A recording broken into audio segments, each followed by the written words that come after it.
Have you ever found yourself watching a video of a millionaire that probably for the whole video told you that having a job is bad and having a business is good, or well, something like that? Well, what if there was a way that makes you fully enjoy your life and at the same time have economic stability while working in a job? Well, what is a job?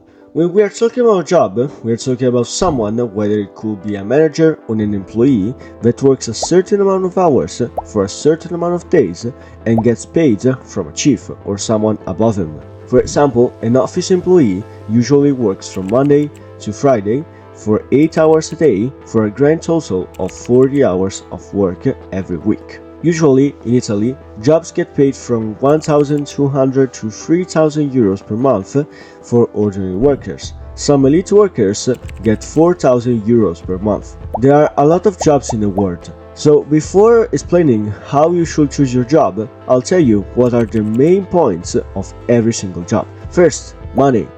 The amount you make every hour you work. Second, time. The total time the job takes you. This includes driving to work, working, lunch break, and driving back home. Third, energy. The energy taken away from you during the job. This also includes the time you need to sleep and how much energy remains to you after the job. Fourth, vacation days. How many vacation days are you allowed to take every year? Fifth, risks. Not only if you can get injured, but also if you can lose your job. So, I want to divide the jobs in three main categories. First, still jobs. This includes all the jobs that have the same schedules every week and make you work on a desk for usually 8 hours with a lunch break. Sometimes you may need to drive even more than an hour to get to work. An office employee is a steel worker. Usually, these jobs pay you based on your class, and to make great money, you need to spend a lot of time at work, and when you come home, you're not able to do anything since you don't have much time left in the day. Also, it takes away a lot of mental energy, and you can't have a lot of vacation days. It's difficult to get injured working in a steel job, but it's really easy to lose it, since usually the chief is really strict. Second, hard jobs. Hard doesn't stay for the difficulty, but because they take away a lot of energy. A factory worker is a hard job worker.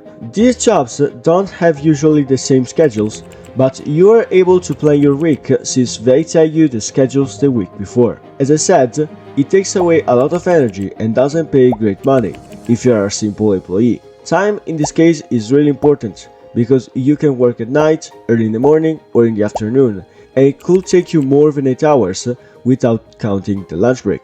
However, it's very rare that you have to drive a lot to work, because every city has its factories. Most of the times, you are not able to take a lot of vacation days. The risk of getting injured is really high, and injury could be fatal for you. The chief usually is really severe, so there is also a high risk of losing the job. Third, client jobs. This involves all the jobs that depend on how many clients you have. Someone that works in a restaurant is a client worker. In this case, there is no actual schedule. You know the days you have to work and the time at which you'll start working, but you never know if you have to come more days than expected and you won't come back home until the clients are done. These jobs pay you great money the more clients the chief has. So if you get a lot of clients, you'll need to work more hours and you'll get more money. The time taken away is not that much. Again, it depends on the clients, and the energy taken away is very little. These jobs create you a lot of free time to be spent in any activity you want. The vacation days are once again depending on the clients, based on the actual job. The risk is different for every job, but it's difficult to get fired. Jobs usually are considered bad by millionaires because they make you work a lot of time even though you don't get paid how much you should. However, it's possible that you can use the money you have left to do some enjoyable activities, or you can also invest them to create even more money. On the other hand, most of the people, when they get home from work, if you tell them to invest the money they have left, start saying things like, "I'm too tired, I can work more than I already had, it's too much for me," and that's why most of millionaires say that having a job is the worst thing ever. But before talking about the difference between the two, let's dive into the work of a freelancer. A freelancer is a person that owns a business. A freelancer can decide his schedules and how much time he should invest in his business, and he gets paid directly from his clients. Also, he can hire different employees. It's difficult to divide freelancing in different categories, because usually a freelancer is like the upgrade of a job. For example, a doctor that has his personal studio is a freelancer. A doctor that works in a hospital is a job worker. However, we can divide freelancing into three main categories. First, investing freelancing. These are all the people that invest their money to create a business. It could be online or offline, and the money made can be from zero to millions of dollars per month. It depends on your success. The time spent in this kind of freelancing is different based on the single person. As I said, you can decide your schedules. Also, the energy spent is not that much, but again, it depends on the single person. The best thing, however, is that you can have how many vacation days you want, since you don't have to ask any permission to have them. Second, service freelancing. These freelancers are all the ones that create a private service. As I said before, doctors or barbers with their own studios, or in general, people that have their own activity and receive every client personally. You can choose the schedules, but if you want your business to get going, you should be available for most of the day, usually from 8 AM to 6 PM. But obviously, you can have a break of 2 hours. In this case, you make surely great money, since people pay more for a private service, but if you don't get clients, you'll fail very quickly. The energy spent is different based on the service you offer. If you are a doctor, you shouldn't have that many problems. If you are a psychologist, you may need more energy. Vacation days in this case are based on your service. If you are a doctor, you should be always available, because your patient could feel sick in any moment. Third, owner freelancing. This is a small group of the first category. These are all the people that own a business and give a job to many people. The owner of a factory, of an agency, of a restaurant are all kinds of chief freelancing. The difference between the two is that the first group needs to work on their business every day, and they personally look after it, but the money generated from the business goes directly to them. A chief, however, needs to participate in meetings, manage and pay the employees, and invest on his company while paying all the taxes, so he doesn't get the money directly. The biggest problem, however, about freelancing is the risk, not of injuries, but of losing all your money. You can spend thousands of dollars in a business that never generates anything, totally wasting your money.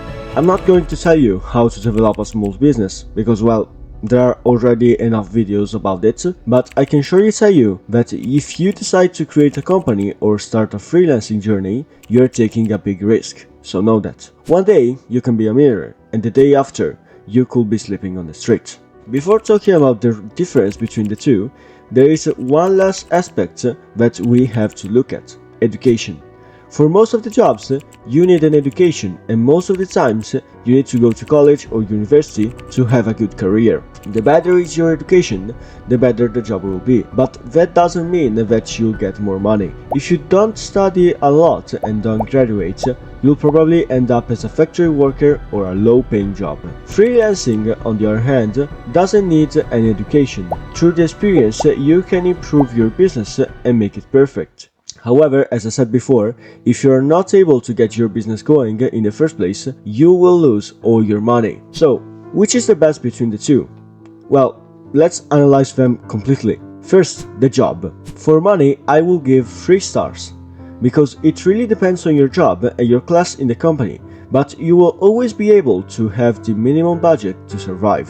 Time, well, for time, I will give 4 stars, because it takes away a lot of your time, but at the same time leaves you enough time to work on yourself, and depending on your job, you'll have 2 or 3 rest days a week. For energy, I will give 1 star, because any job takes away too much energy and makes it very difficult to keep working on yourself after work. For vacation days, I will give 2 stars, because they depend on how much you work, but even if you work a lot, you won't have many vacation days. For the risk, I will give 4 stars, Not talking about the injuries, most of the times if you do your job well, you want to lose it, but it depends on your job and your company. For education, I will give 3 stars, since the more you study, the better the job will be. But education doesn't make you sure that you'll have a great job for your whole life. On the other hand, some jobs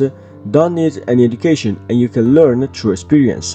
Talking about freelancing instead, for money I will give 5 stars, since freelancing, if you are successful, could make you millionaires. For the time, I will give 4 stars, since the amount of time taken away is very little, but the amount of time you spend on your business depends on you. For energy, I will give again only 1 star.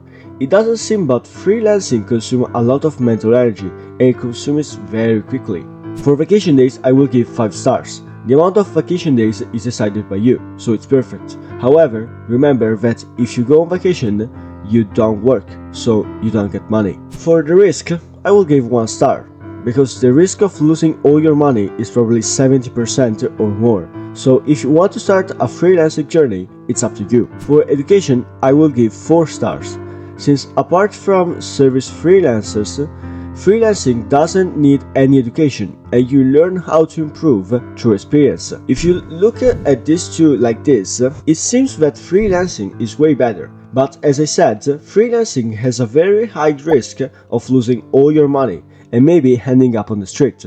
So think carefully before starting a business. So, if having a job is apparently bad, how could you live a happy life even if you have a job? Well, most of the people choose their career based on 2 things.